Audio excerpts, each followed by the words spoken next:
Ravaged by decades of civil war and neglect, South Sudan is one of the poorest countries on the planet, but under the Red Earth, officials believe it could potentially be one of the richest.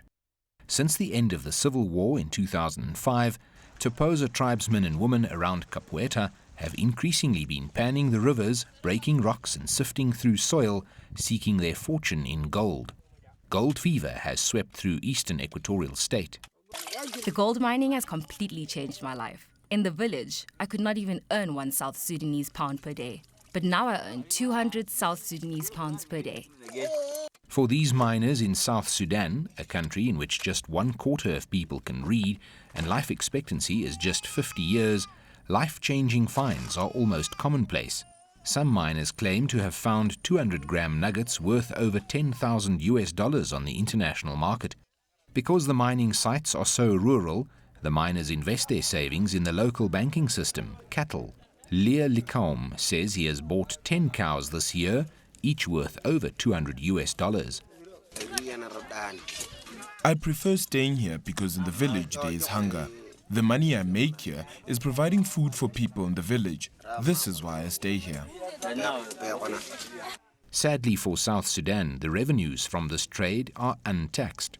Traders explain how the gold is smuggled out of the country and sold in neighboring countries like Kenya and Uganda.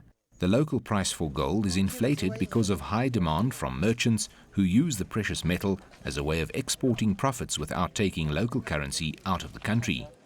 There might be people who can take gold out of this country because there are foreigners who are within the country and they are buying the gold. So it is possible for them to take gold out of the country. So I believe there are people going out with the gold here. When South Sudan gained independence 15 months ago, it inherited oil fields pumping 350,000 barrels per day. But a row with Khartoum over pipeline and processing fees forced the South to shut down production in January, severing the government's financial arteries and throwing the economy into crisis.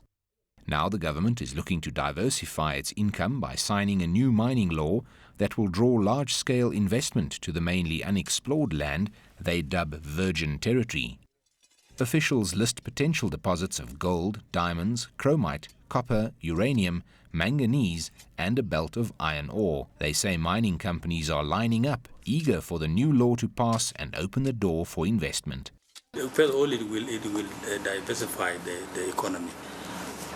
By depending on oil alone now, mining sector is very potential, and we are believed to have more reserve in mineral resources.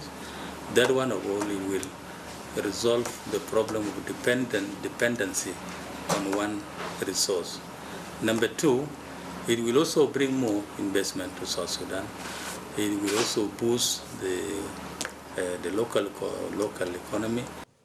Officials and investors agree that the world's youngest nation has great potential in the minerals sector, but warns that it will take several years for any potential concessions to produce commercial quantities of gold or other materials. With just 300 kilometers of paved roads and no power grid, there's still a long way to go before the large-scale mining companies can boast as loudly as the miners in Capoeira.